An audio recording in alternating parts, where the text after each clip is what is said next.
నమస్తే, అందరు ఎట్లున్నారు? ముందుగా అయితే 77వ గణతంత్ర దినోత్సవ శుభాకాంక్షలు.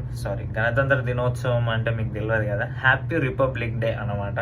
అంటే కొందరు ఉంటారు, అంటే కొందరికి, అంటే నాకు చిన్నప్పుడు నాకు ఇండిపెండెన్స్ డేకి రిపబ్లిక్ డేకి తేడా తెలియకపోయేది. సో కొంచెం పెద్ద పెరిగిన తర్వాత గణతంత్ర దినోత్సవం అంటే ఏంది, స్వతంత్ర దినోత్సవం అంటే ఏంది అని చెప్పేసి అయితే తెలుసుకున్నా. సో ఇప్పుడు కాన్సెప్ట్ చెప్తా, there is an India out side the India అని చెప్పేసి అంటారు. సో అంటే మన భారతదేశం బయట కూడా మన భారతీయులు అనే వాళ్ళు ఉంటారు అనమాట. సో నాలాంటోడు, ఇప్పుడు నేను యునైటెడ్ స్టేట్స్లో ఉన్నా, యూకేలో ఉంటారు, జర్మనీలో ఉంటారు, ఆస్ట్రేలియాలో ఉంటారు. సో మాలాంటి వాళ్ళకి మేము దేశం బయట ఉన్నా సరే, అంటే మా హార్ట్ ఇక్కడ ఉన్నా, మా హార్ట్ బీట్ మాత్రం ఇండియాలో ఉన్నాయన్నాం అన్నమాట. అంటే ఇండియా గురించే కొట్టుకుంటా అంటది అనమాట. సో ఒక్కసారి మనం మన దేశం బార్డర్ దాటినామంటే దేశం మీద ప్రేమ అనేది పెరుగుతుంది తప్ప అసలు తగ్గదు.